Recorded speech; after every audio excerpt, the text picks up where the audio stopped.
Lewis Hamilton wrapped up an historic 7th Formula One driver's title for Mercedes at the weekend. Congratulations to him and the team. Back here at the F1 Esports Pro Series presented by Aramco, we're now halfway through the Pro Series.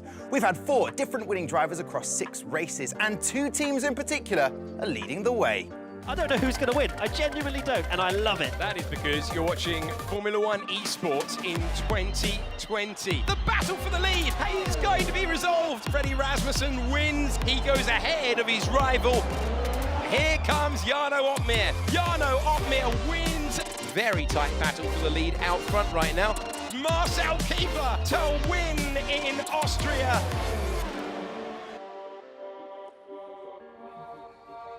All right then, Alfa Romeo and Red Bull looking very strong right now, but there are 3 more races to get into. I'm joined over here. I was worried because, Natalie, you weren't with us before, but then I didn't know who was going to get replaced, but it's actually the desk. We've lost the desk. They lose the job. We come as a team, by the way. No one breaks this up, OK? Exactly. Natalie Pinkham, Nick Hamilton, great to have you here. Natalie, great to be sort of in your presence again. And look at these 2 I'm honoured. Look at these 2 teams, Red Bull and Alfa Romeo. They're just so consistent and they're sort of a cut above the rest at the moment. They really are. I mean, it's testament to their incredibly strong work ethic. They're so thorough, they're so well organised. I remember Marcel Kiefer talking about it being 1 goal, so the teamwork is there as well. But yeah, you're right. You know, they put a lot of money, time, resource and effort into it, and they do have the best drivers. That always helps. That does help. Nick, they've got the best drivers, but pressure will be on them now, and they'll kind of have a target on their back for the next couple of races that we'll see tonight. Yeah, obviously they've taken the lead of the championship as Red Bull Esports, so they've got to make sure they don't make any mistakes, work as a team. But I have every faith in them. As Natalie so rightly said, they've got a great structure, great teamwork. Yeah, now, Nick, it would be weird if I didn't ask you about your brother's achievement and 7th title. Just phenomenal. You must be so proud. Yeah, I couldn't believe it. I mean, the guy's like an alien. I class him as a fine wine. He seems to just be getting better and better with age. And, you know, he's so dedicated. He's the first person to turn up at the circuit, last person to leave, and the amount of work that he puts into it. There's a lot of people think that it just comes easy, especially, you know, being in the best car, etc., etc. But this guy, honestly, he just keeps raising the bar. And yeah, to be so close to him, obviously he's my older brother. You know, I'm sort of lost for words with the amount of achievements that he's created, and I'm so blessed to be able to witness it as a brother and to be so close to him as well. It's absolutely phenomenal. Oh, beautiful words. Talking about that pressure, though, Natalie, like, he seems to excel when the pressure's on himself, coming down to the races. Absolutely. But what is it? It's just remarkable, isn't it, the achievement? Yeah, and look at the way in which he won it at the weekend, you know, to come back and take the checkered flag in Turkey against all the odds. There were so many variables, weren't there? But he powered through, and you would never have bet against that. I know he told you he was going to on Saturday night, didn't he? This is a guy who told me in Portugal that he just keeps learning. And if you're still learning and you're still improving and you're still pushing every step of the way, there's nothing to say he can't make it an 8th, even a 9th title. But there are no amount of superlatives that will do his achievement justice. And actually, you say it's an honour to be his brother, which I'm sure it is, but it's an honour just to witness it. This is a moment in time, a watershed moment, both on and off the track, that he's making a huge difference, a seismic difference that I think we'll look back on a longer time and tell our grandchildren we were there. Yeah, amen to that. Well, listen, one title sewn up then, but there's still lots to play for in the Pro Series. So let's have a look at the championship standings. The Drivers' Championships to start with then. With 3 wins to his name, Jarno Opmeer is leading the Drivers' Championship on 123 points from the Red Bull pair of Marcel Kiefer and Freddie Rasmussen, who both picked up wins in Event 2. Renault's Nicolas Longuet is 4th ahead of Danny Berezny, who leads a congested midfield, as you can see. Former champions David Tanitsa and Brendan Lee find themselves in 8th and 9th on 26 points. And James Baldwin, on his debut, rounds up the scorers after picking up his first points in Canada last time out. Over in the team championships, and it really is a story of 2 teams, as we mentioned earlier on, with Red Bull on 185 points, leading Alfa Romeo on 160, and Renault a long way back in 3rd on 65 points. Now, Red Bull and Alfa Romeo now well ahead of the chasing pack. But why is it that when we watch qualifying, where the grid is often separated by just a couple of tenths, we see such domination from these 2 teams? What does everyone else need to do to close the gap? And I'm going to put that question to you guys. When you look at someone else, another driver who can maybe push up there, could David Tanitsa turn up? Could we see him winning again? It's funny, isn't it? Because Tanitsa's had a bit of a mixed season. What, is he 8th in the championship now? It's we kind of, I think, expected more from him, and I'm sure he did himself. I was chatting to the great Matt Gallagher about this, and he was saying that he believed actually the pressure in a studio is good for Tanitsa. In some way, he can't replicate that same adrenaline when it comes to racing at home. And I think this is a really interesting concept, how sometimes it affects you positively and others negatively. But yeah, you're right. He's clearly a talent, but not delivering every weekend. Yeah, you mentioned the great Matt Gallagher. We'll be catching up with him I know, in a bit. I thought if Alex I could get his Jakes. attention with that, but he still ignored me. He gave me the thumbs up. Yeah, he can hear us in the studio. All about Nicolas Longuet. Moved to Renault, formerly Red Bull, but only got one opportunity and delivered there, getting a podium finish. Now we know he's got the pace. Can he push? Yeah, as you've so rightly said, he's got the pace. We know he's got the pace. He's got the talent, but sometimes makes a few mistakes, which is quite costly to him. But he is 4th in the championship. He's, as I said, got the opportunity and the ability to really make some progress in this championship and really put in the fight to Tanitsa. This was at Hanoi, and a fantastic last couple of laps battle. So we know what he's got within him. So I'm sure he's going to do a good job for the rest of the season. Yeah, it was truly epic, that race. All right, then, staying on that form, and I want to ask you, Nick, this. Alvaro Carreton for Williams. Nice accent. Nice. Thank you very much. I was trying to impress you, Natalie, so I'll get called great at some point. But listen, he got the opportunity on pole and ended up in 4th position in Austria and then 4th in China. What does he need to do? Well, I don't think he needs to do any more, to be fair, because really he's just progressed throughout the year. Putting it on pole in Austria was a really good achievement to see how much it meant to him. But also in the race, he held his own. He was just with the top guys, you know, and this championship's so hard. And to finish or come away with a 5th and a couple of 4ths as well this year, he's definitely got what it takes. It's just all about being as consistent as possible. And with this championship, the slightest of mistakes can put you, you know, from pole all the way down to 15th. Exactly, that's the point, isn't it? It is so very close that you can't really judge their talent on their place, if that makes sense because the talent hasn't gone anywhere, but there's just so much competition. Well, we are talking about just 2 tenths. What about Danny Moreno then, Nick? For McLaren, debut season, all debut drivers for the whole roster that McLaren have and delivering. And it seems like, ignore event 1, now they're beginning to show what they're capable of. And Danny Moreno has impressed everyone here. Yeah, I mean, everybody starts somewhere, don't they? So there's always going to be a debut for somebody. Danny Moreno actually lying in 10th place at the moment in his debut season and really showing what he's made of. I think he got a career best finish last time out in 5th place. And really showing what he's got. And I think as a team, McLaren have sort of almost taken a punt on these 2 drivers, but they're really showing that it's the best thing for them. And they're really starting to progress as the season goes on. We're only halfway through, and so I'm sure Danny Moreno is going to have a lot more achievements coming his way. Driver of the day in Canada. Indeed, driver of the day. We could talk about Brendan Lee. Well, from shall we? Let's do it. Well, if you want to, just as a kind of like 2-time champ. Yeah. What's it going Where is wrong? he? Or yeah, where is he? He's the Sebastian Vettel of the esports world, isn't he? You know, this is a champion. I actually did nick that from Alex Jakes. That was a good line, though, wasn't it? But I tell you what. Plagiarism, highest form of flattery. Yeah, but the thing is about Alex Jake, he is great. See. Okay. But isn't You're it, wounded. You're wounded about that. No, I'm not. I'd like to Still move working on it. Guys, I'd like to move on. I am not winded at all and wounded from that.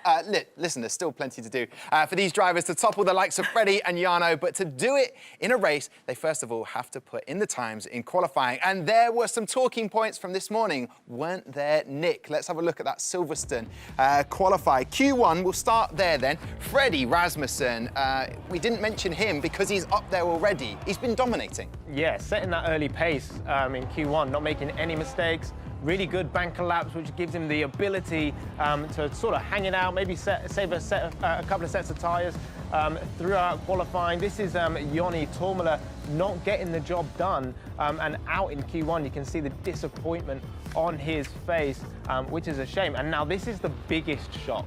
Mr. Hot Lapper, Jarno Opmeer, leading the championship, making a few mistakes. You see a bit of a oversteer moment and correction. But he's in P8 though, Nick. Nick, he's in P8. At the time. Right. At the time, Tom, he's P8, but he actually ends up out of Q1. Exceeding track limits or not being able to set that lap time. Well, that'd be so disappointing because he's finished on a podium every single race this season so far. So you move on to Q2, and interesting enough about Joni Tormula, I will say this, he 5 races in a row, he was in the points and missed out. So I don't know if that's a dip in form for him. We're looking at Q2 then. Fab Donoso, the Chilean. What's gone wrong for him?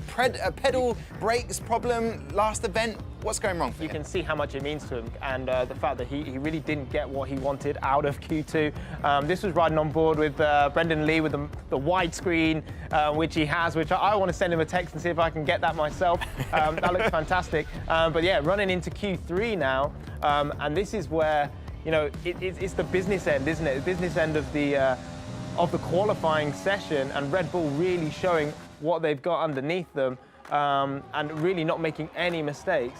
So it's a fantastic job from the team as a whole. Yeah, elbows out. You said that earlier on. You were like, elbows out for Marcel Kiefer, especially when he's driving. So Freddie Rasmussen takes pole, and we know how much pace these guys have. However, Nicolas Longuet sort of sidled up and managed to get in between the 2 of them. He's impressed you, Nicolas Longuet, but a great qualifying from him. Yeah, as I've always said, he's got that pace, hasn't he? It's just the races he sort of lets himself down every now and then. But he's put himself right in the mix, right in a Red Bull sandwich, let's say.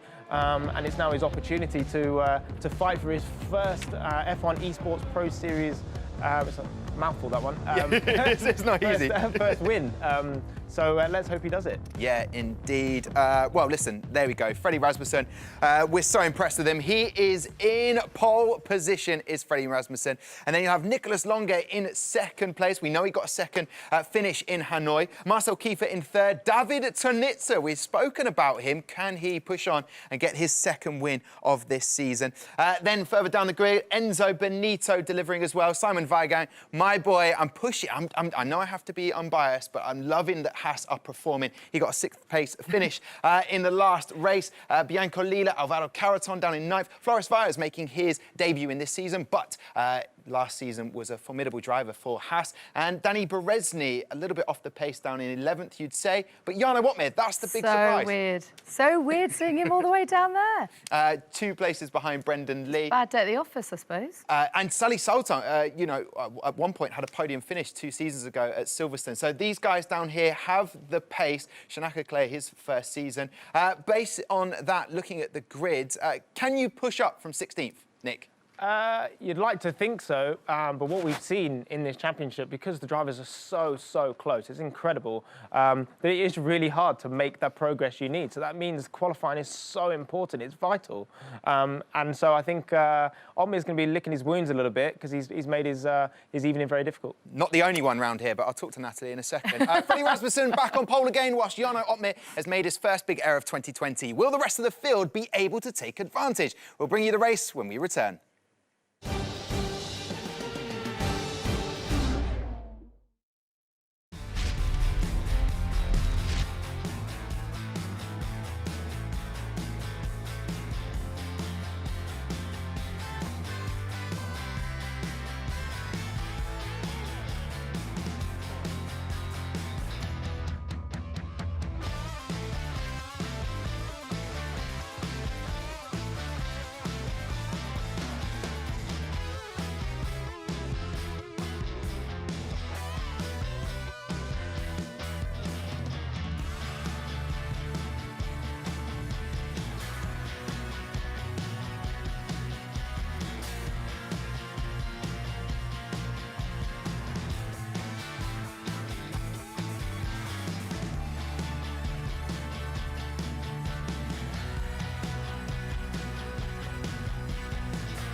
Alex Jakes.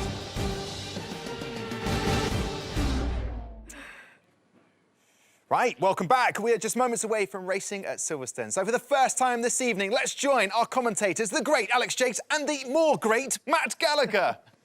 Oh, I'm just glad to give everyone a break from the great chat. I mean, everyone's great. It's a fantastic broadcast. It is a wonderful, wonderful racetrack for us to go racing on. One of the great racetracks anywhere in the world, and one we're really looking forward to, Matt. It absolutely is. You know, we've got 3 iconic tracks this week. I'm really excited to see how Silverstone unfolds, because it's one of those tracks where the tyres don't actually degrade that much. So you've got quite some interesting strategies that could unfold. Jarno Opmeer, I cannot wait to see where he gets, but this whole race is going to be fascinating. It is time to get event 3 underway. Lights out at Silverstone, and it's Rasmussen versus Longuet off the line with a good reaction time for the Renault, but a better one for Rasmussen, who hangs on to the lead as they go through the very, very fast turn 1, turn 2, and the heaviest braking zone to start the lap. Turn number 3 with the first 3 in formation. The Ferraris following on with a Williams off the road of Alvaro Carreton heading down the order in the background as they make their way through, and it's a good run off the corner for Marcel Kiefer, trying to go to work nice and early on as Longuet puts pressure on Rasmussen as they go to Brooklands for the first time. It's going to be as they were, trying to steam around the outside and being forced off the road. Close, but they've made it through. Rasmussen, Longuet, Kiefer, the order. Oh, David Tanitsa went up the inside, or tried to at least, on Marcel Kiefer, but didn't manage to get through. Both the Ferraris on the medium compounder tyres, the front 3 on the aggressive, soft strategy. So you expect these 3 to potentially stretch away, but Tanitsa looking very feisty on those medium tyres at the moment. Yellow flag out in sector 2. It's all fine, though, out front, though. Rasmussen under a little bit of pressure. Longuet having to go very defensive indeed at Brooklands. And that has allowed Rasmussen to build a sizable lead at this stage of proceedings.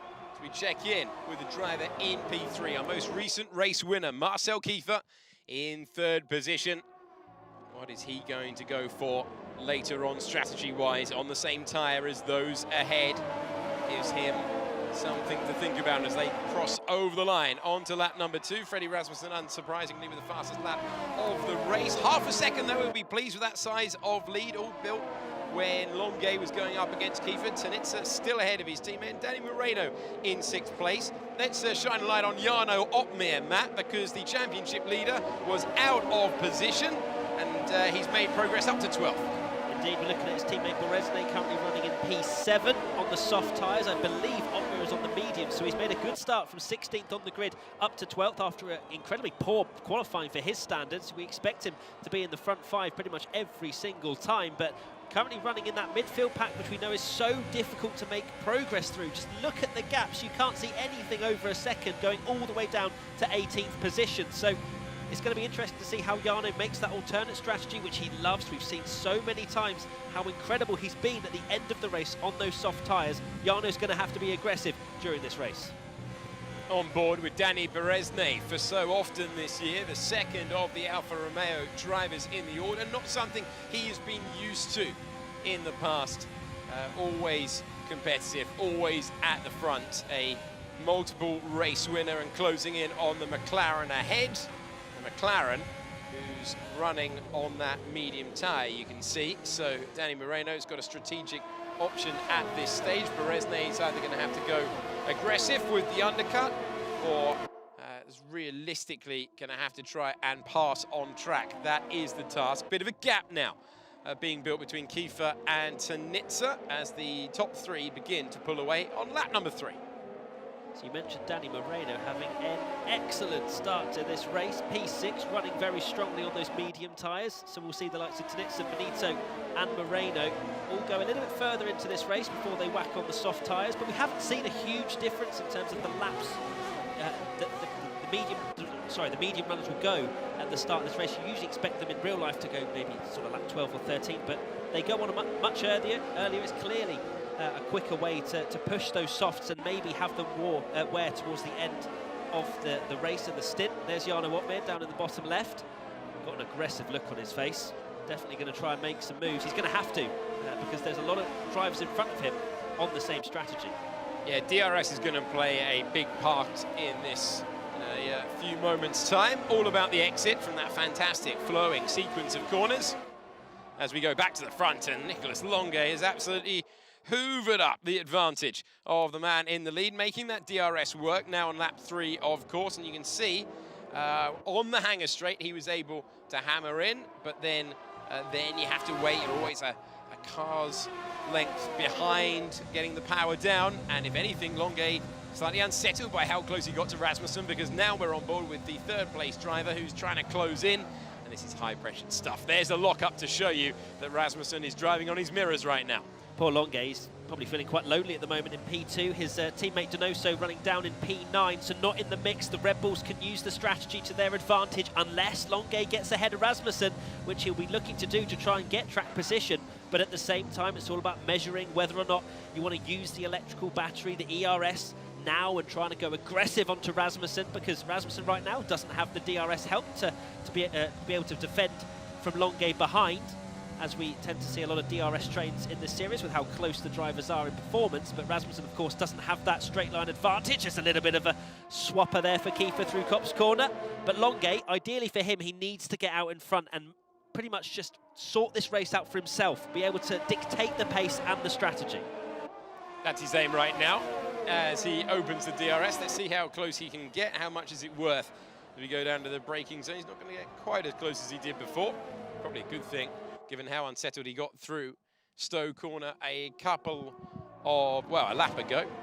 Further back in the order, it's going to be an early stop for Danny Moreno. Wow, for the mediums, that's a really early stop from Moreno. So clearly, that McLaren feels like they can go, well, pretty much 14 laps on the soft compound of tyre. So around here, tyre wear isn't as high as it maybe it has been in previous years.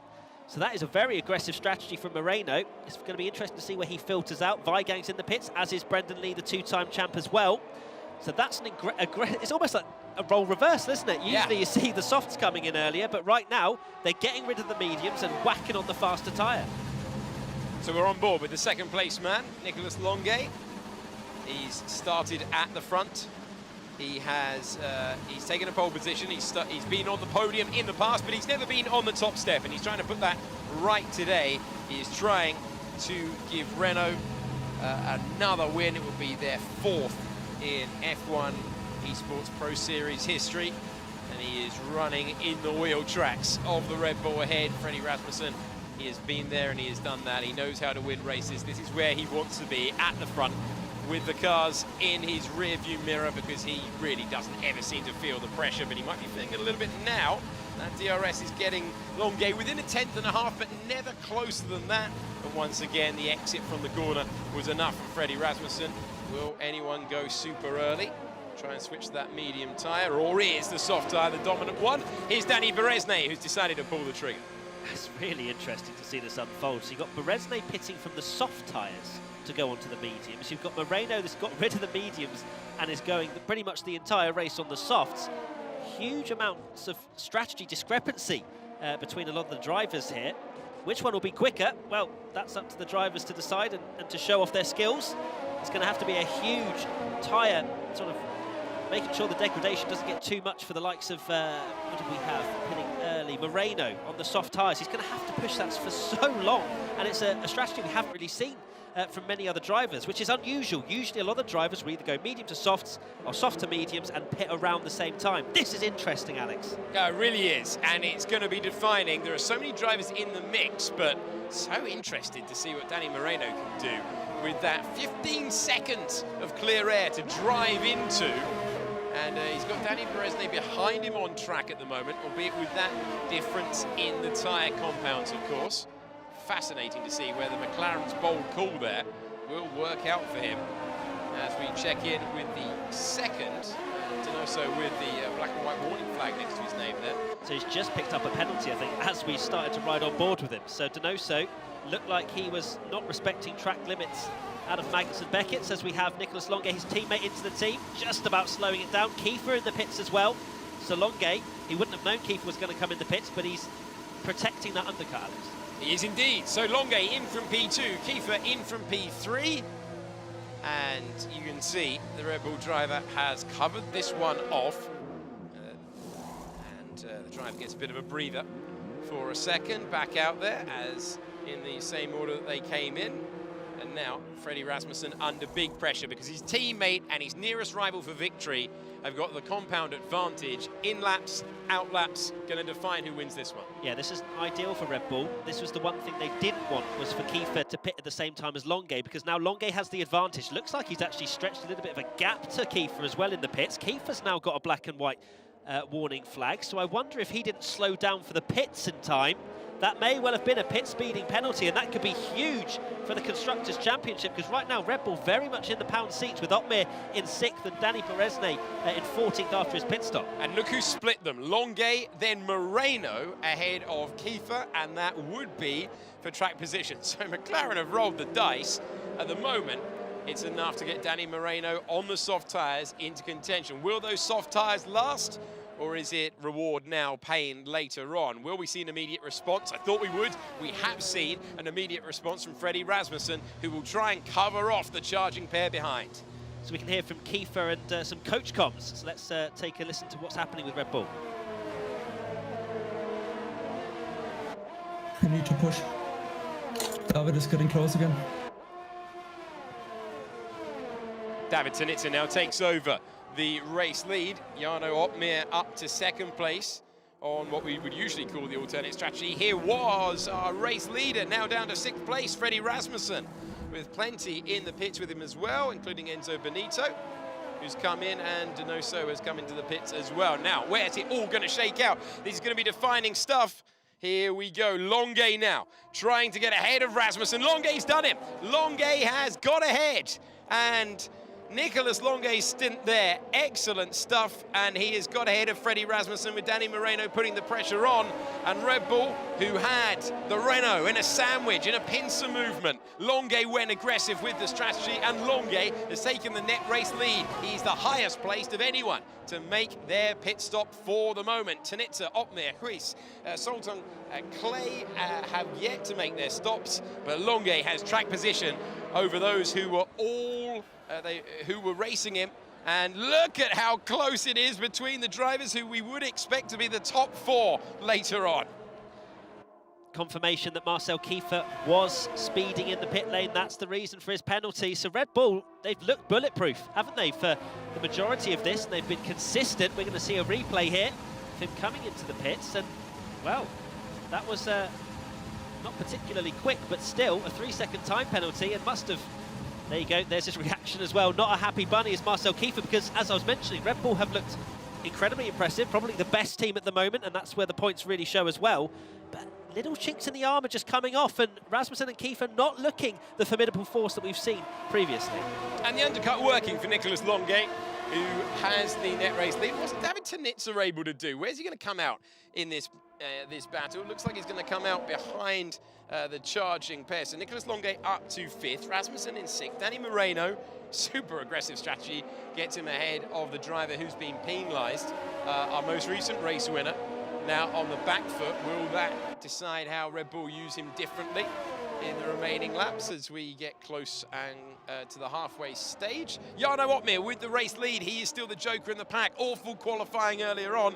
He's had a lot of clear air to deal with. Remember, the likes of Rasmussen, Moreno and Kiefer, they are having to deal with the dirty air, and they're having to run to the pace of Longate. Let's have a chat with Nick Hamilton. Nick, how are you finding this race? What have you seen so far? Yeah, I think this is incredible, guys. What a fantastic race we've got on our hands. We're riding on board with Danny Moreno. Obviously, he's gone in early, hasn't he, to put those soft tyres on. It's really important that he tries to get past the Nicholas Longate and Rasmussen ahead, because every lap that goes past, his soft tyres are going to lose that edge.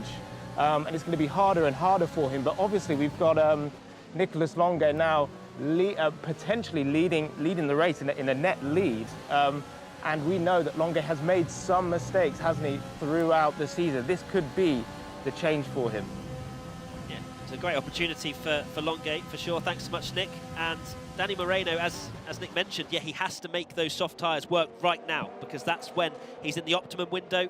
As we get towards the end of this race, I think he's going to come under pressure from the likes of Kiefer and the charging Opmeer and the 2 Ferraris as well. Tanitsa didn't have the best first part of the race. The mediums aren't a huge amount slower than the softs, but he was 4 or 5 seconds behind Rasmussen, as we see Rasmussen himself looking pretty much into Longate's rear diffuser. We've seen it before where Rasmussen doesn't like to go for lunges, and he will only go for certain moves, Alex.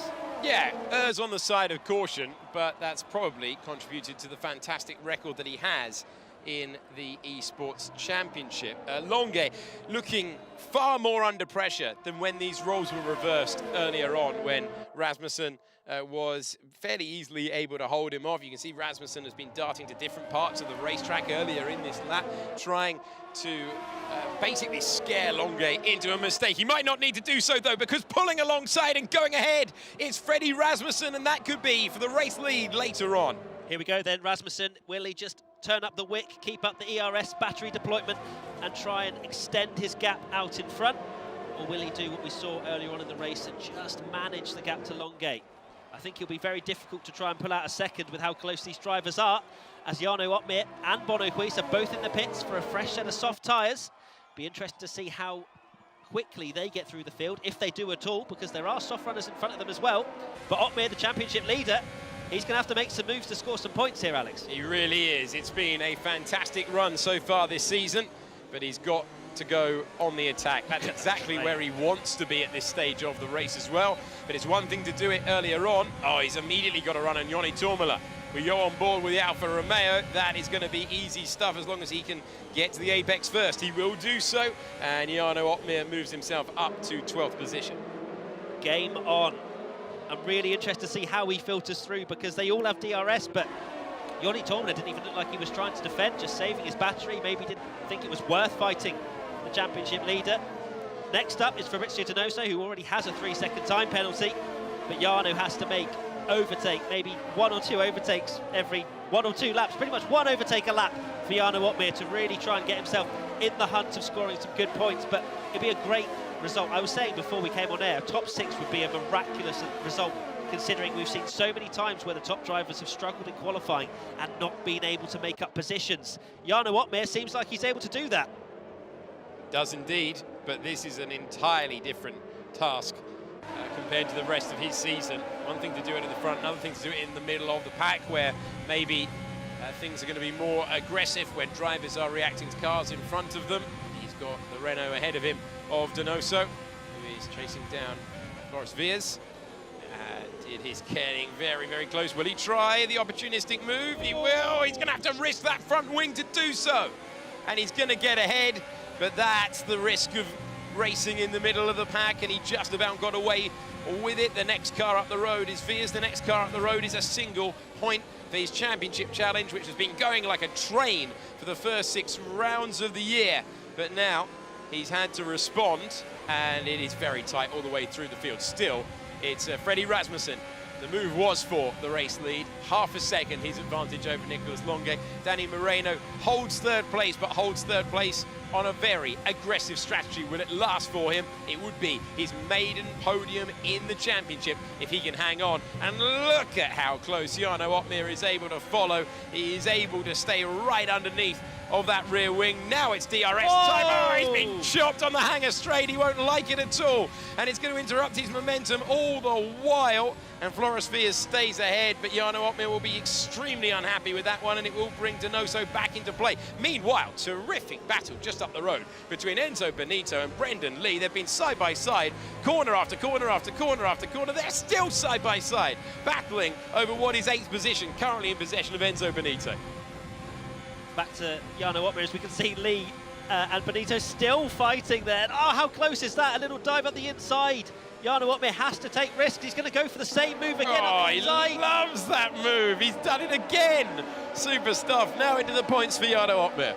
Look at him. He is determined to make up positions, and I think that first move was pretty risky, but he has to go for it. I'm actually quite surprised he didn't pick up any end plate damage, because we are using simulation damage. As you can see, Viers and Donoso fighting behind, and I think Donoso's had a bit of an issue there as he's down to 14th. But we're using simulation damage, so any kind of nip of the front wing, as you'd see in real life, and the drivers could easily pick up damage. But look at the pack behind. It's absolutely outrageous stuff behind Jarno Opmeer, who's looking ahead. But meanwhile, Viers, Blakely, Donoso, Huis, Tourmala involved in an absolute scrap. Meanwhile, at the front, Nicolas Longuet's got the gap down a little bit to 0.3 of a second. Don't count him out of this one yet. Moreno's making that strategy work, but if it goes off the cliff, it's going to be the next few laps that define it. And Simon Weigang in 5th place at the moment, as his teammates all over the road trying to hang on to 11th, and they're very, very close. They're side by side. Simon Weigang on for his personal best in the F1 Esports Pro Series. Yeah, Simon Weigang's having a brilliant race up in P5. He's previously said he thought he was just going to hang his boots up or hang his wheel up, whatever you want to call it, as an F1 Esports driver, and just kind of give up. But he has fought back beautifully. Ever since he pretty much tweeted that, he's been looking really strong. And it's another great performance at the moment for Haas. I know Tom Deacon is a massive fan of their team, of just wanting to see the underdog perform. And hopefully Simon can at least bring home 10 points, currently in P5. He's got Danny Moresnet behind him, a multiple race winner. As we continue to see this battle at the front, 1 second covering pretty much the top 4. Kiefer, of course, has that 3-second time penalty. Danny Moreno, is he going to start to get a little bit hot under the collar? A little bit nervous as we get towards the end of this race. Well, he's gone from thinking, well, let's just see if I can get these soft tyres to the end. He's got the driver behind him who he's racing on track, but he knows he's got the buffer of that penalty.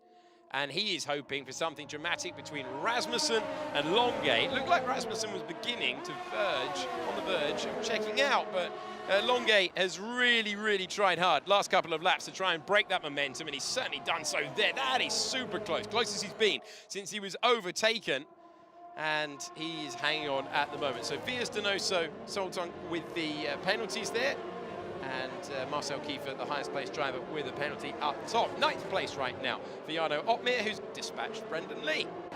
Which is not an easy task at all, so I just have to wonder what Jarno did there. Maybe another one of his textbook moves in this first sector. His next target is Enzo Benito, also on those soft tyres, also on the aggressive strategy. Tenits from Benito, yeah, they've had quite a quiet race, to be honest, because they were in a really good position on those medium tyres, running 4th and 5th.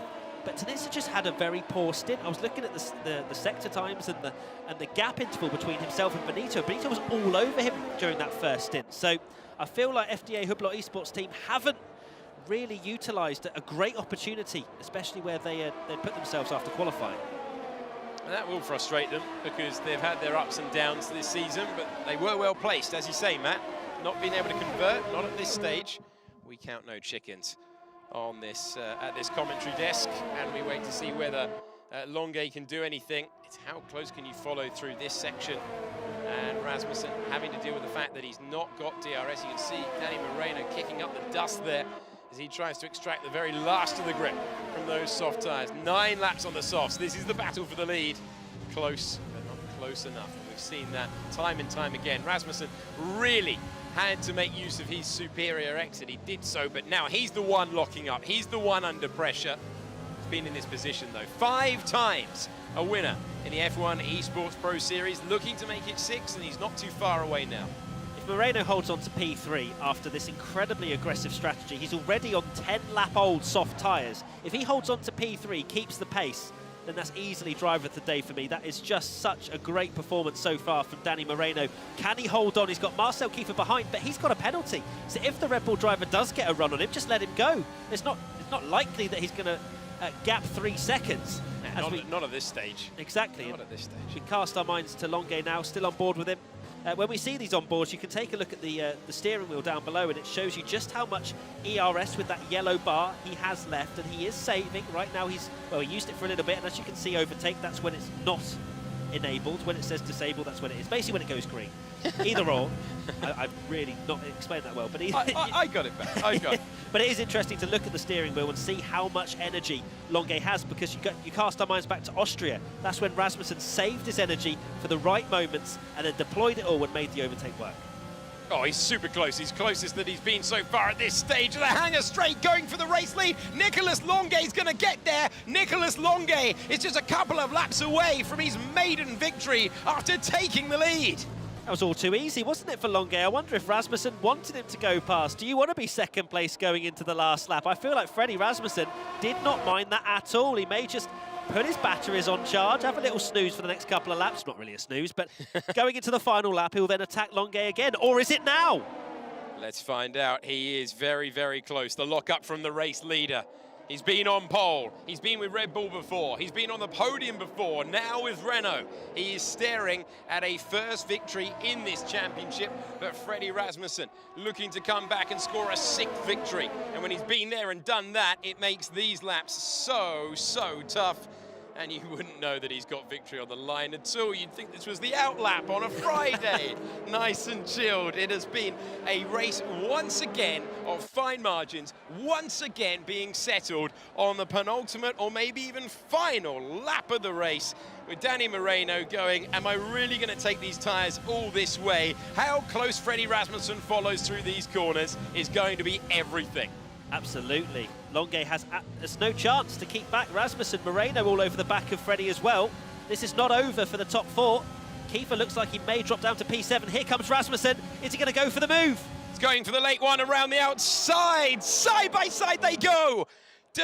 Disputing victory, and it's close, but he hasn't got it. Has he got the inside line? He's lined it up brilliantly, and into Vale corner he'll get there. Oh, brilliant action between the pair of them, and he'll have to get out of it. They go over. Here comes Moreno! Here comes Danny Moreno as they go on to the 18th and final lap of the race. It's absolutely incredible stuff. The McLaren's got to the inside of the Red Bull, and this race has come alive now. Longuet ahead of Rasmussen, ahead of Moreno, but they are oh so close, and they are bringing Kiefer in, but he's got that penalty. So he just has the best view of this. Moreno versus Rasmussen against Longuet for the win. I thought Moreno was going to take the lead going down towards turn 1. Enter the McLaren. Here comes Freddie Rasmussen. No, Rasmussen's got a penalty. Rasmussen's got a penalty. Red Bull are throwing this away, so Danny Moreno now, if he can get through, he might be able to challenge for the win. Well, what an opportunity for Danny Moreno. I'm sure the team will communicate it. 12-lap-old soft tyres, looking at P2 right now. Nicolas Longuet will know that his nearest rival has the penalty. He doesn't need to fight it too much, just needs to keep him within 3 seconds. And the Red Bull driver, who looked in the box seat is not going to be able to win this one. Nicolas Longuet had to sit on the sidelines last year, had to watch other drivers in the Red Bull program do the business. Well, he's done the business today in a race that could have gone any way for the top 4. He's kept the errors out, and whilst that'll be a move for the lead, he doesn't need to risk it side by side on the last lap, but the Red Bull driver's got a penalty. Longuet doesn't need to risk it. He doesn't need to risk it, and he's still risking it. Wants to cross the line in first position. Will cross the line in first position for the first time. Nicolas Longuet comes across the line, and it's wild, but it's victory for Nicolas Longuet with Danny Moreno in second. And you are looking at F1 Esports' newest winner. It's Renault in first, McLaren in second, and Red Bull. They were in the box seats, but they threw it away. Nicolas Longuet's won the race. What a race at Silverstone. What just happened? I actually don't know what just happened. There's Danny Moreno. What a brilliant drive. That, look at it, fist pump. He knows that was such a huge performance. Oh, that was just, I can't believe what have just happened. Red Bull threw it away. They both got penalties. Where did they end up? Beresnay was third. Weigang a personal best in fourth. Tanitsa was fifth. Rasmussen and Kiefer in the end, 6th and 7th. So after all that, Alfa Romeo score more points than Red Bull. Unbelievable. And yeah, when it is that much of a shock, it is worth taking a photo. What an extraordinary contest at Silverstone. Well, I believe that we can chat to your 2020 Silverstone winner, Nicolas Longuet, your maiden victory in F1 Esports. You must be absolutely buzzing right now. Yeah, I'm very happy with the win. Thankfully, I managed to hold on to the lead with Freddie and Marcel, and we managed to pull a gap. So I managed to fight both of the Red Bulls and get my first win in the Pro Series.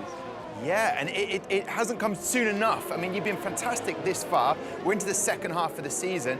You didn't mention Danny Moreno. Was the team talking to you? Because Rasmussen had a penalty, and Moreno was looking for that win as well. Yeah, I was actually very surprised when I came out of the pits that I saw Danny Moreno really close to us. So he must have done a really good strategy call with pitting for a softs right at the beginning. And yeah, I actually only saw at the end that he got second place after overtaking Freddie on the last corner, even though Freddie had a penalty. But yeah, huge congrats to Danny with the strategy he made. And also I saw Beresnay got P3 from like outside top 10 position, starting position. So also huge congrats to all the podium finishers. There you go, humble in his victory as well. Nicolas Longuet, your winner of Silverstone. In second place is Danny Moreno. And as Matt and Alex said, Red Bull threw that away. Danny Beresnay finishing in third, started off in 11th, so an incredible race from him. Simon Weigang is PB in fourth, David Tanitsa fifth, Freddie Rasmussen dropping down to sixth, and alongside him, his teammate in seventh, Marcel Kiefer. Enzo Benito doing brilliantly for the FDA Hublot team in eighth, Jarno Otmar in ninth, so started off in 16th, so incredible race from him. And Brendan Lee gets a point from that race. Further down the field, you see Lucas Blakely almost in the points, Bono Huis in 12th, Yoni Tormala in 13th, Floris Fires his first race of 2020 in 14th, Sally Sultan 15th, Shanaka Clay 16th, Alvaro Caraton, Fabrizio Donosa, Manuel Biancolila and James Baldwin. And interesting enough for James Baldwin, I can confirm he is your DHL fastest lap winner there. So brilliant race. Listen, Nick, so much to get into. You had Freddie Rasmussen, Danny Moreno and Nicolas Longuet all vying for that win. But let's first of all highlight Danny Moreno's tactical strategy with the tyres, getting off those mediums as soon as possible. Yeah, what a fantastic result for him and the team. This is him going in on lap 4, getting rid of those medium tyres to go straight onto the softs and to really use that tyre to his advantage. It really put him into play. But the difficult thing is he has to try and now make those tyres last, go the distance. And as I said in my analysis whilst the race was going on, you know, you really need to make that move as soon as possible, because every lap that goes past, he loses that advantage. But he did a really good job, and yeah, his first podium. Definitely not easy to do, so congrats to him. However, the Red Bull uncharacteristic mistakes they were making, first of all with Marcel Kiefer. Yeah, this is a late decision for him going into the pit lane, and because of that late decision, ends up getting a speeding penalty, which is not good. It's not what he wants. You know, he's all about them fine margins and making everything perfect. You can see how upset he was. But yeah, that sort of opens the door, doesn't it, for for Longue to walk through it and come away with the win. And then it got spicy. I'm using Matt Gallagher's word there. Spicy, lap 18, Freddie Rasmussen goes out wide and exceeds track limits. Yeah, this is him actually defending against Moreno, coming through and actually put himself in danger in terms of getting a track limit warning there. But yeah, he's still fighting, isn't he? Fighting super hard, and Longue not giving it up, and he knew that if he stayed on the outside and outbraked Rasmussen into the final corner, then he'll be on the inside for the right-hander. And this is now Moreno picking up the pieces, taking P2. But what a fantastic end to the race. So exciting. I cannot wait to get into the next race. So just to remind you, Nicolas Longue becomes the 5th different race winner after 7 races. Race 8 is up next, and we're heading to Spa when we return.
Lights out, away we go.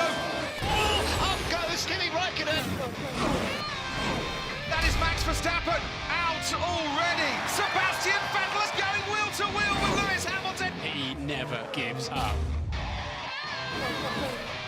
Keep going now. Keep going. It's broken. It's broken. For the first time ever, Charles Leclerc wins a Formula One Grand Prix. This one is for There you have it, Spa-Francorchamps. It's one of my favourite tracks. It never fails to deliver, does it, Natalie? It's given me goosebumps just seeing that footage again. Yeah, it's a beautiful track. It's a purist circuit. It's nestled in the Ardennes forest. A bit spooky, I have to say. I find it a bit weird staying up there, but as soon as you're at the track, you come alive. It's incredible. It's one of the fastest on the calendar, average speed of 150 miles an hour, 60% of the lap on full throttle. And as you say, the drama is just delivered year after year. Love going back there. Yeah, looking forward to it, Nick, with these F1 Esports Pro drivers taking to Spa. What do they need to avoid, potentially? Well, obviously, it's pretty much the longest lap of the year, isn't it? So there's a lot of mistakes to be made, or you know, as they go through the lap. But these guys are clinical in everything that they do. So there's going to be plenty of opportunities for overtaking, a lot of fast-flowing corners, but that track limits is one thing they definitely need to look out for, because if they put a wheel wrong, it could be very costly. Yeah, no room for error. Let's look at qualifying then, Nick. And an interesting, this is a new feature, Q1, Q2, Q3 in F1 Esports. Let's start with Moreno, out of trouble.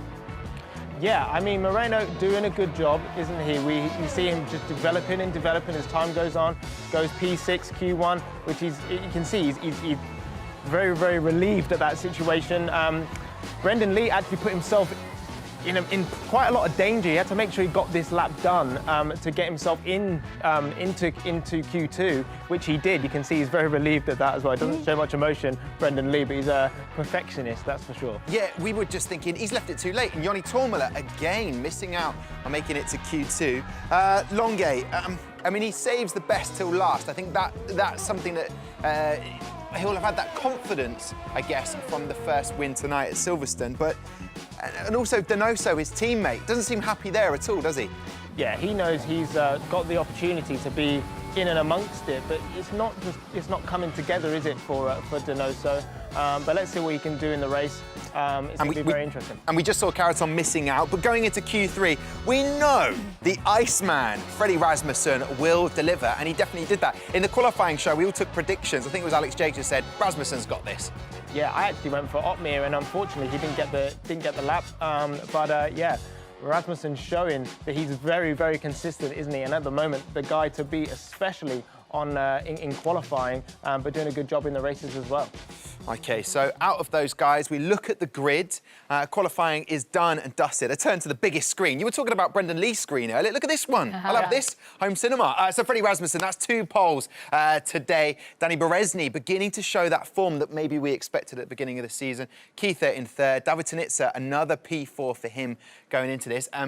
Simon Weigang, again, delivered for Haas, and that'll do them really good. Filip Preschneider, the Slovakian who joins FDA Hublot, gets to race over Enzo Benito. Nicolas Longue down in 7th. Bono Huis trying to get some points for that Mercedes team. Brendan Lee in 9th. He's always there or thereabouts, is Brendan Lee. Jarno Otmir, he delivered from going from 16th all the way up the grid to get some points. Can he do the same again? Yeah, I mean, it's still going to be difficult for him. He's given himself a steep step to try and get some decent points. But look at Donoso there in 15th.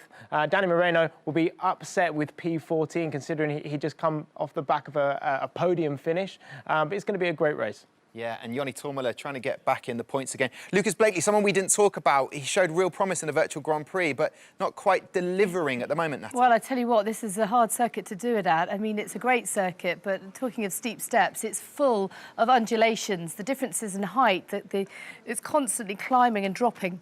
I don't think you can fully appreciate that on television. It's not until you drive it or maybe run it, which I've tried to do, and it's not easy. It's a proper leg burner, that one. Not an easy job is the commentary team that we'll head up to here at the Gfinity Arena. Matt Gallagher and Alex Jakes, you looking forward to this one?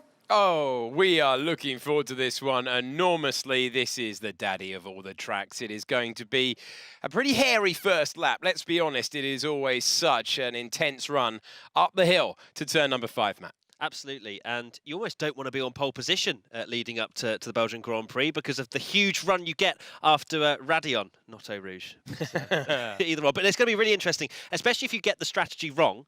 It's a very long lap around here, so you don't want to go 1 lap too long on tyres that are pretty dead, or go too early and then have that right at the end of the race. We've seen a very aggressive strategy earlier on. Do you think we're going to get more aggressive strategies for this one? I think from Jarno Otmir, definitely. I mean, looked like he's a little bit vulnerable now, is he? For the first time this season. Exactly. We're in the second half of the season now, round 8. Are we starting to feel a little bit of nerves for Jarno Otmir? Is he starting to see that finish line? Alfa Romeo aren't even leading, but here we go. We await the lights. When they go out, we'll be racing once again. We are underway at Spa. Good reaction time for Freddie Rasmussen. He is ahead of Danny Berezny, who now begins the attempt to avoid the front wing of Marcel Kiefer and then try and hammer into the Red Bull's advantage further up the road, side by side with Tanitsa alongside Kiefer as they go into Eau Rouge, and that is so very close. He's going to get ahead. Super bravery from David Tanitsa. Up to 3rd. We go on board with the Ferrari, and look at the tow he's getting. Berezny versus Freddie Rasmussen. Is Rasmussen going to have the momentum? I think he is going to have enough to hang on.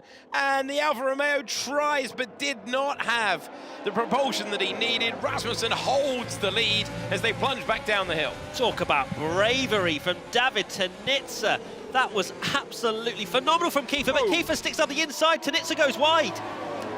Barged his way through, didn't he? Marcel Kiefer and Tanitsa then, after that magnificent move, it's not good enough to hang on to 3rd place. He's back down to 4th. Simon Weigang hanging on in 5th position. Bono Huis in 6th place. And Freddie Rasmussen, well, he never looked like being caught, did he? He always had enough in the tank to keep Beresnay behind. But Beresnay needs a result right now because he's been on the back foot for the last couple of rounds.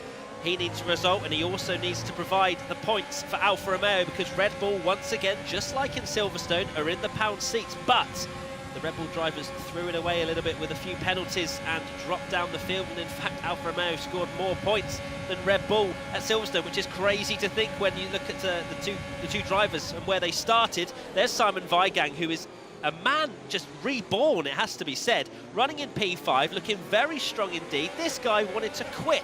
He didn't want to do F1 Esports anymore when it wasn't working out for him. He's now right in the thick of things, and I love to see it.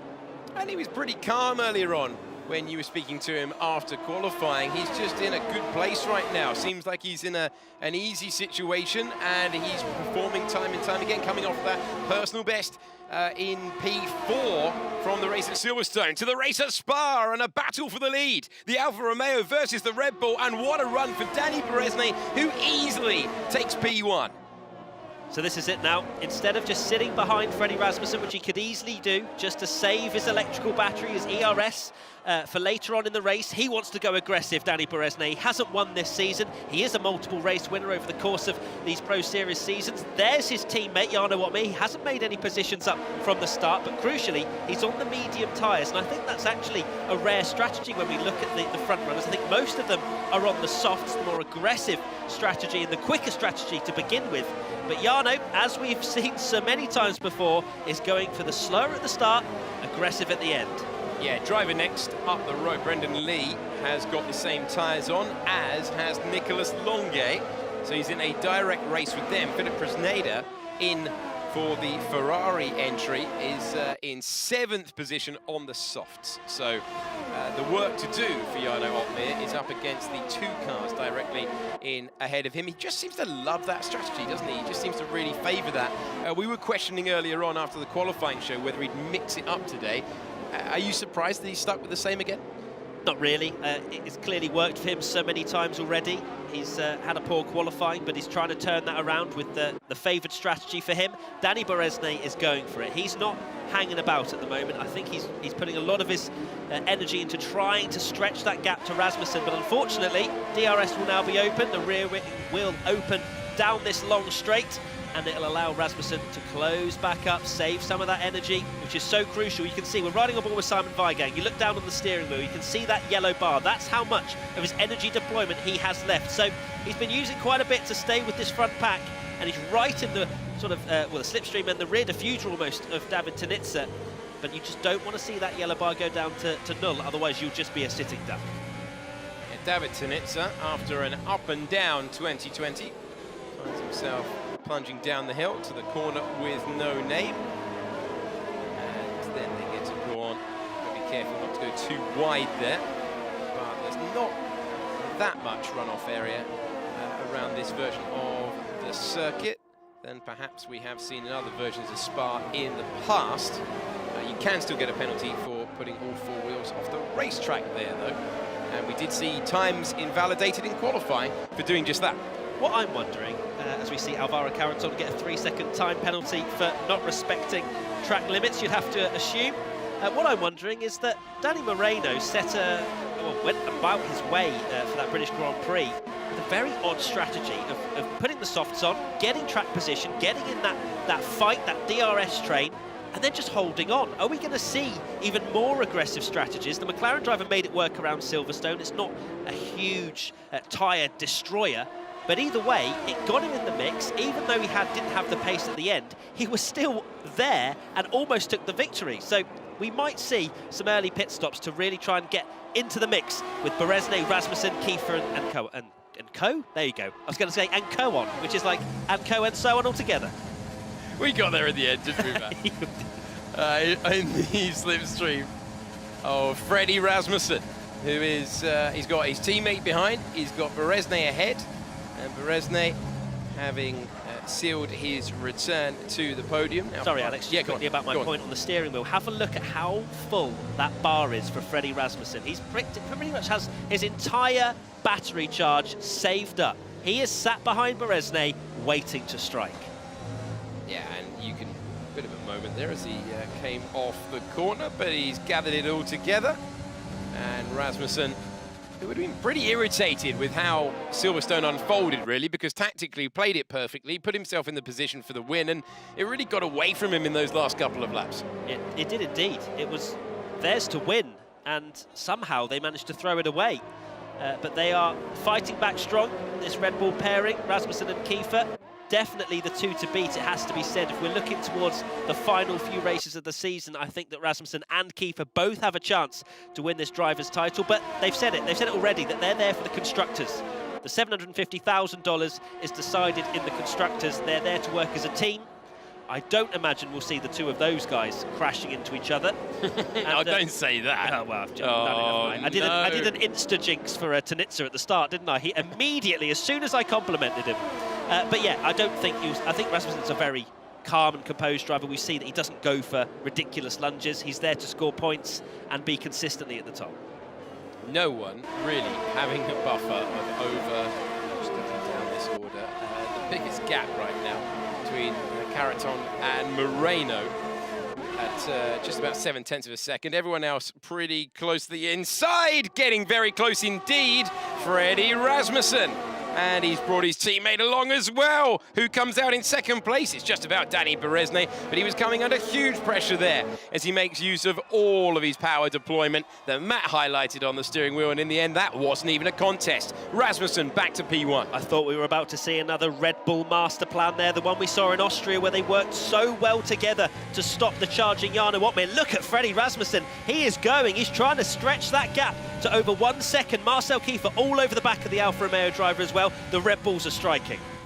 They are, and work together brilliantly to devastating effect in Austria. Came undone at Silverstone. Now at Spa, they have he's really putting the hammer down. He was so close to being the only driver to break into the 1:39s earlier on in qualifying. A supreme pole position lap for Freddie Rasmussen, and now he's trying to find some of that speed in this trim, in race trim, with a little bit more fuel in the car, and he's got it up to 8/10 of a second.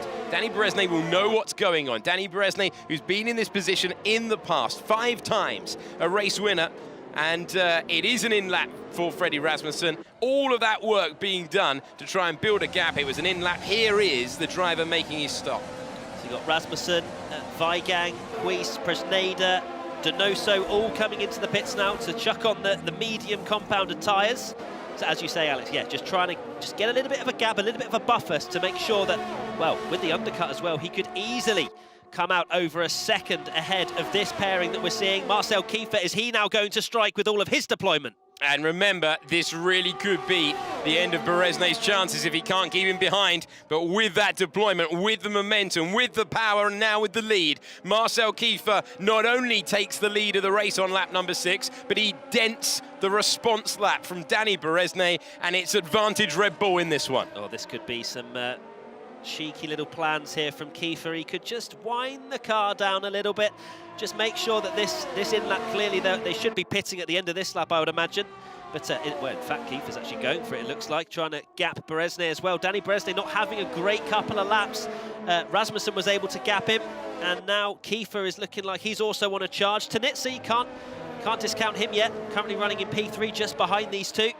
And crucially, Jarno Opmeer, the championship leader, running in 6th. We've obviously had a few pit stops as well. I don't think these softs are working too well, Alex, in the sense that Opmeer can stay with these guys on mediums, but it's so difficult to overtake when there's a DRS train. Yeah, absolutely. Jarno Opmeer in 6th position. Williams pair behind him. A 3-second penalty for Alvaro Caraton. There was an issue earlier on in the race for Lucas Blakely. Saw him drop down enormously. That's at the back. At the front, Marcel Kiefer coming in at the same time as Berezne, at the same time as Tanitsa and Longue and Brendan Lee as well. It is time for the flurry of stops. And there's a 3-second time penalty for Alvaro Caraton for speeding in the pit lane. Meanwhile, Freddie Rasmussen in a great position. He'd taken the lead on track, and he surely will reassume the lead of the drivers who have come in and made their stop. Indeed, he will. He's had a flyer of the middle sector as well, so I think he's cleared them by a while. There he is, Freddie Rasmussen maintains track position. Pit stop went to plan for Marcel Kiefer, out ahead of Danny Berezne. And when the front five come into the pits, Freddie Rasmussen is in a brilliant position to retake the lead. The only question is, can Jarno Opmeer do one of those sensational stints on the medium tyre to play himself into contention later on when he makes his stop? Yeah, that was a brilliant middle sector from Freddie Rasmussen on his outlap. He's just over a second ahead of Kiefer. So what did Red Bull do here? Do they just ease off Freddie Rasmussen? There's a lot of action behind. Longuet and Tanitsa. Longuet with the position ahead of Tanitsa for the time being. Tanitsa being pushed back into the clutches of his teammate for today, Philippe Presneda. Bono Quis up the road, and it's certainly not this intense between the Red Bulls at the moment, but they are very, very tightly packed further down the order and trying it around the outside of Presneda and making the move done. That'll be a nice one they'll want to see back. Brendan Lee improves to 13th. Yeah, that's one for the highlight reels for Brendan Lee. He hasn't been challenging for victories, but that was a very nice move, and he's looking very aggressive on those soft tyres, and that's the difference between the mediums and the softs at this stage. And Brendan Lee now going for the other Ferrari driver around the outside. Oh, hang on, everyone. Yeah, he's made the move. That is super stuff. I know he's got the tyre advantage, but that is a race ender if it goes wrong. And he hangs on around the outside. Well done, Brendan Lee. Yeah, Lee's making some really good moves at the moment. That's what he needs to do when he has that tyre advantage. And there you go. Rasmussen has fallen into the clutches of Kiefer. So it is, as we saw before, a DRS train. DRS train in motion right now, but you'll remember, if you're a keen viewer, and I know you all are, that in Austria, Freddie Rasmussen played the team game, had a chance to attack Marcel Kiefer, did not do so. The reason that day they did not fight, because they had an Alfa Romeo behind, putting pressure on. Today, will they feel that Danny Berezne is the same sort of threat that Jarno Opmeer posed before? As Matt has pointed out, their main goal that they have both stated is the Constructors' Championship, and yet Freddie Rasmussen has never won a driver's title. The driver you're on board with, Marcel Kiefer, has never won a driver's title, and what are you going to look back on? In like 5 years' time, you're going to look back and fondly remember what you did with the team or what you did yourself? That is the question that the two of these will be debating in the next few laps. Freddie Rasmussen with the lead, in control at the moment. Net race lead, that is, because we've still yet to see a stop from Haddad, who's currently 9 seconds, very nearly, down the road. So further down the road, Jarno Opmeer as well, down in 11th position. Daniele Haddad, the only driver not to stop at the moment, which will promote Opmeer to 10th, where he started. He's on the soft tyres, 2 tenths behind Bresneda. We're very interested to see how he progresses in these first few laps when the soft tyres are at their most advantageous.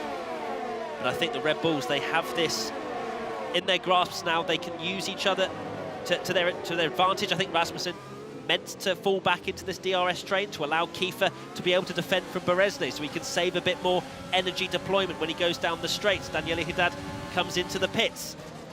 If anybody beats these Red Bulls, it has got to be a serious masterstroke or just a big dive bomb. Well, let's see. Tyre compound advantage right now for Nicolas Longuet on the soft tyres, having made the stop. Simon Weigang ahead, and he's got the momentum right now. We're in this DRS train, but look at the speed the Renault's got. Nicolas Longuet out of the slipstream. We're expecting him to pull alongside. He'll have to do it in the braking zone if he's able to do so. He's going to risk one now against the Haas, and that is a committed move to take 4th. Oh, great move. I did not expect Simon Weigang to give him the space, especially as he kind of went a little bit deep into that right-hander, but Longuet up to P4. Not afraid to send one, which is what we like to see, don't we, Alex? Absolutely. And on the soft tyres, everyone else ahead on the mediums. Can he make this tyre compound advantage work for him at this stage? Driver in 4th, might take a little bit of pain later, but certainly had the ability to breeze up behind the back of the Haas and get past into 4th. We now go on board with Brendan Lee, who's provided us with the overtake of the race so far around the outside of Blanchimont.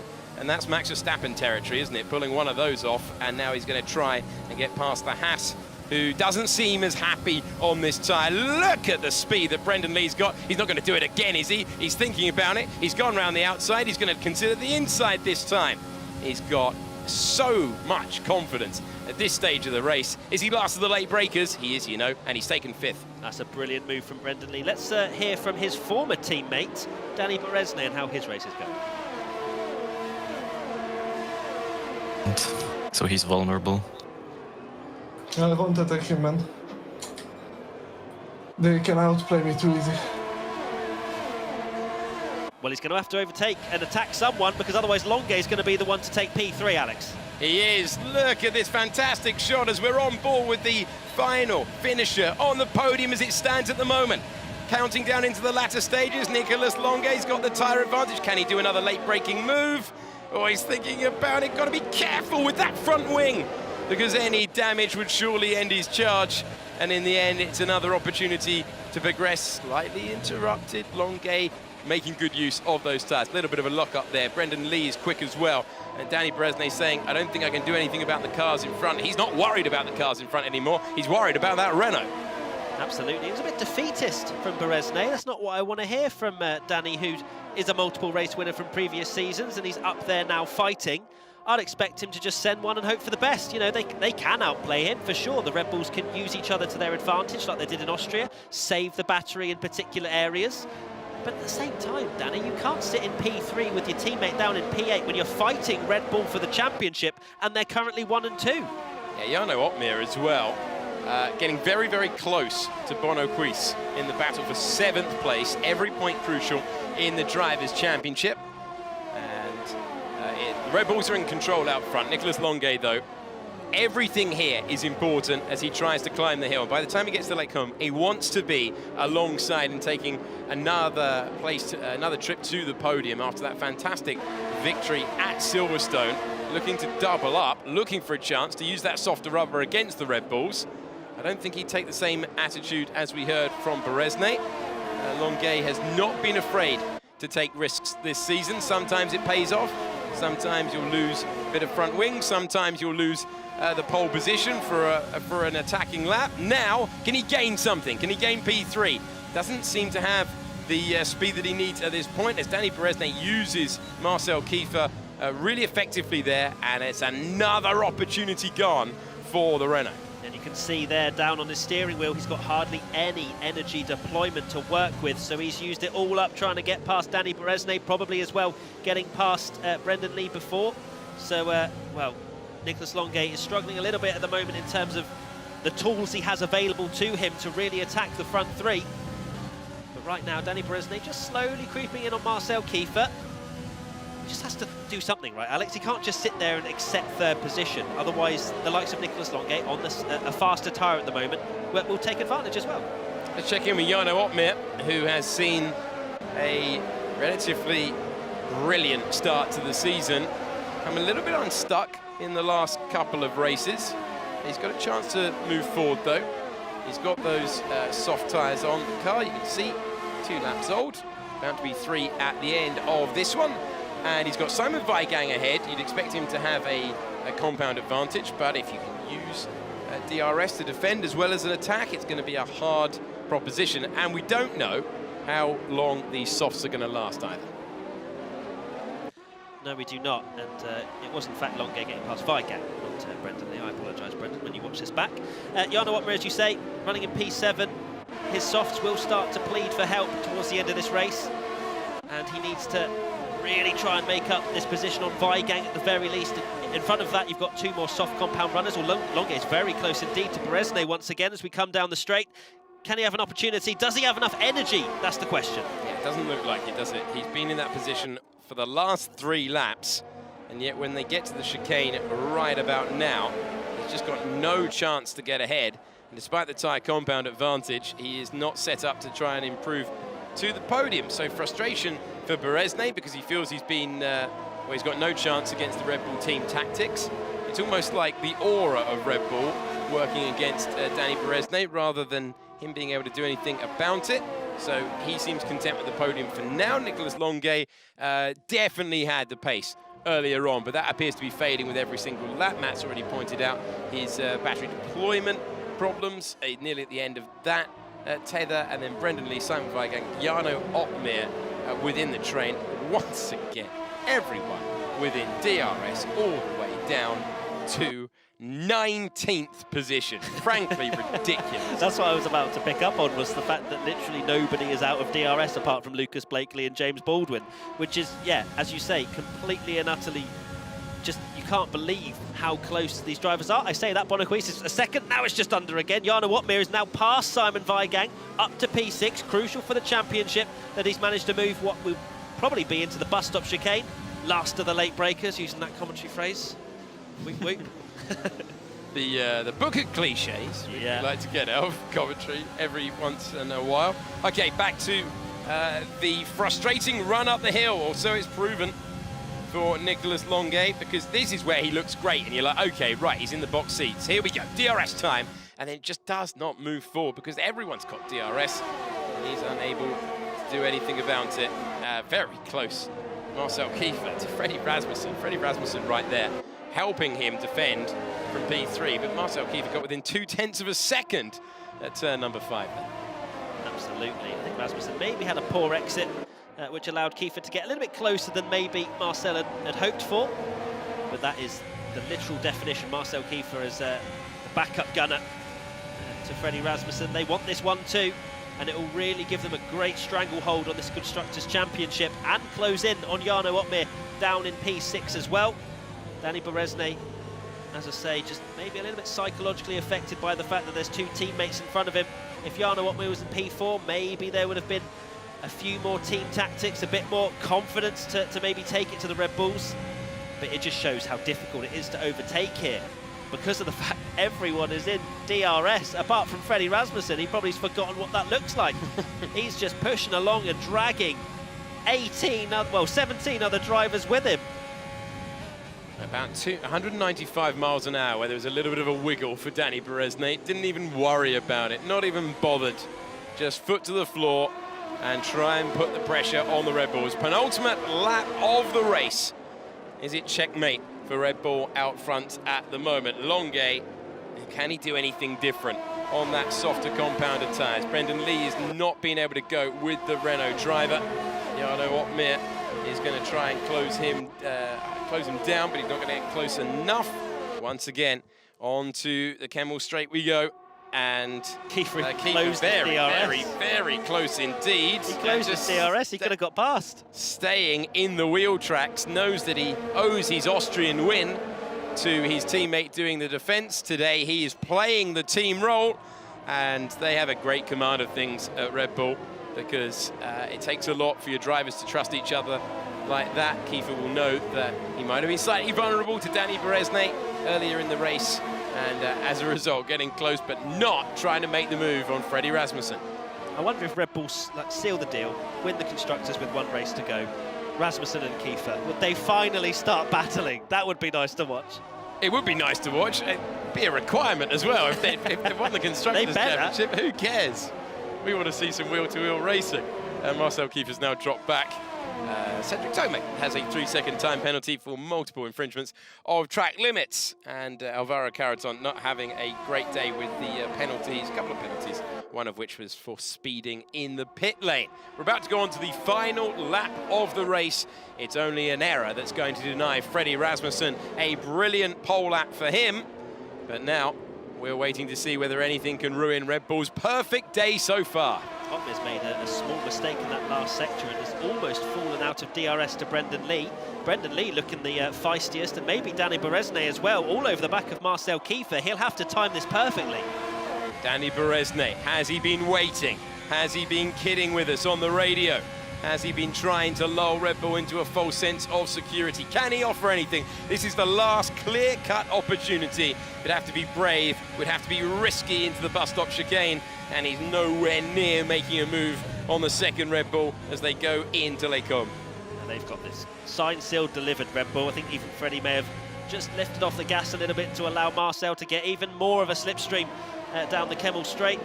But this has been a masterclass from Red Bull. Once again, Austria was a fantastic example of that. This has also been completely faultless.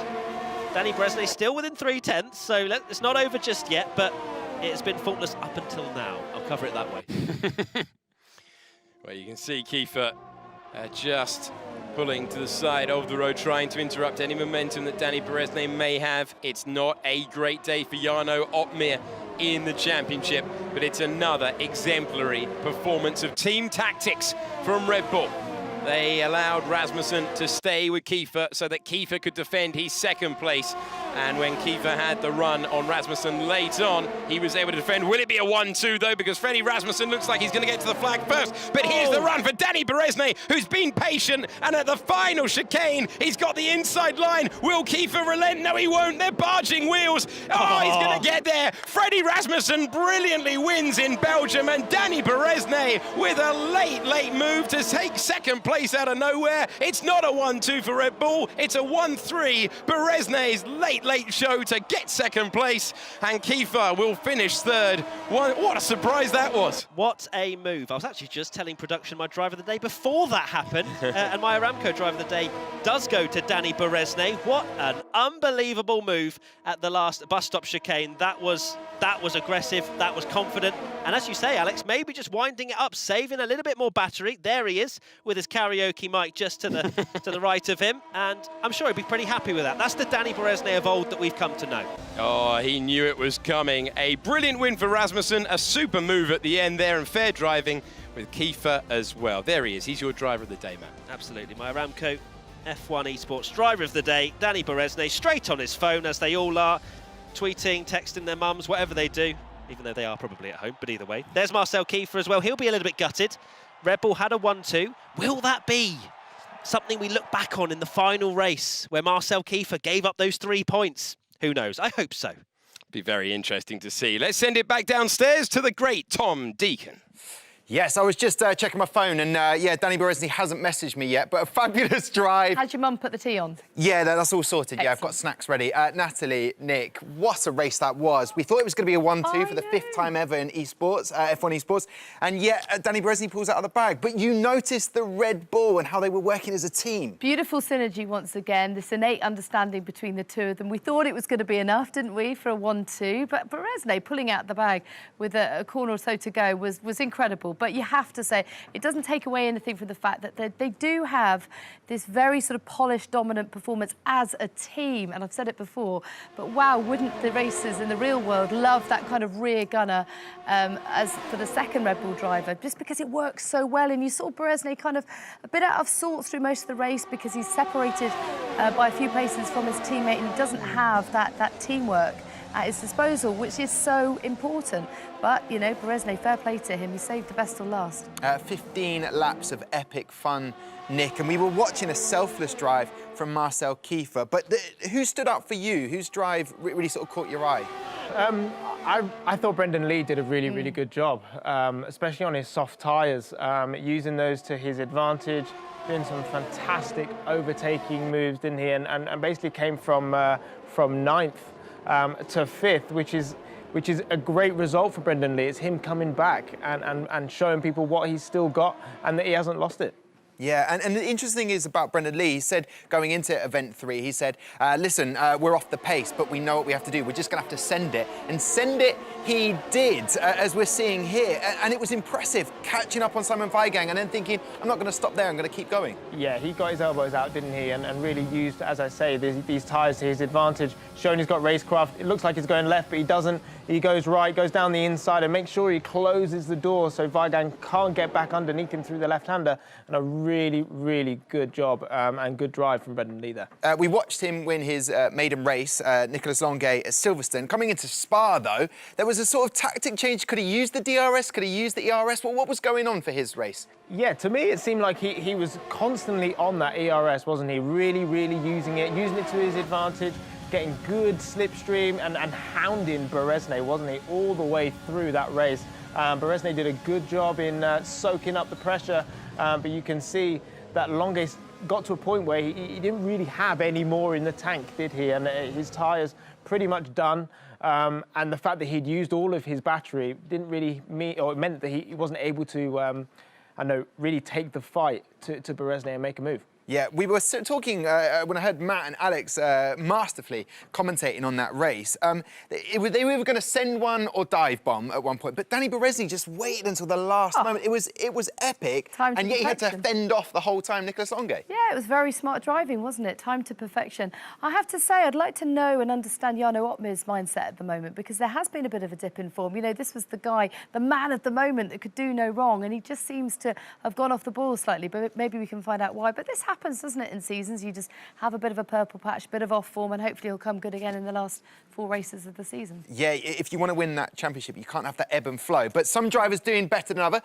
Look at the race results provisionally at the moment, as we'll see them pop up on the screen. Freddie Rasmussen getting that win, 2 pole places for him and 1 win tonight. Danny Berezny in 2nd, Marcel Kiefer 3rd, Nicolas Longuet 4th, Brendan Lee in 5th, but moved up from P9. Jarno Opmeer, I mean, was it P10 he started, Nick? And he pushed up the pack. Simon Weigang still in the points, and that's great if you're rooting for the team that have finished bottom in the last 2 seasons. Haas, Bono Huis in 8th and trying to match Brendan Lee to get points for Mercedes. David Tunitsa down in 9th, and Michael Romanides, the youngest F1 Esports race driver, getting in the points. James Baldwin, it shows there again, the DHL fastest lap time, so his debut season beginning to show what he's all about, but unfortunately not delivering in the places. Lucas Blakely, we talked about that before, Natalie, and his race for Racing Point, and just not able to deliver, and yet we know he's got so much potential. Yeah, he's having an anonymous season, and I don't know why.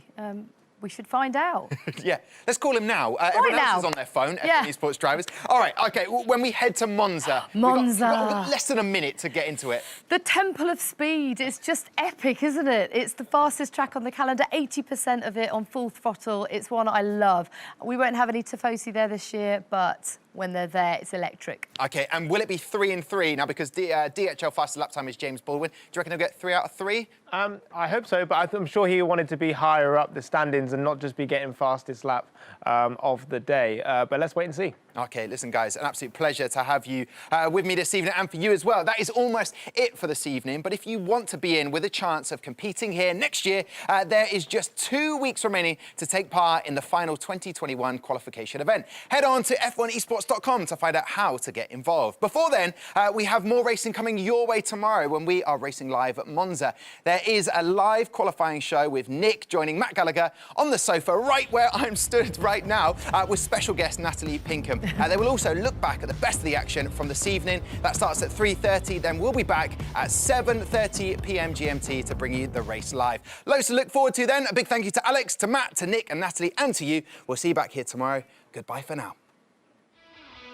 It is time to get event 3 underway. Pulling alongside and going ahead, it's Freddie Rasmussen. Will he try the opportunistic move? He will. Nicolas Longuet is just a couple of laps away from his maiden victory. We are underway at Spa, and what a run for Danny Berezny. Close to the inside, getting very close indeed. There's a lot of action behind Longuet and Tunitsa.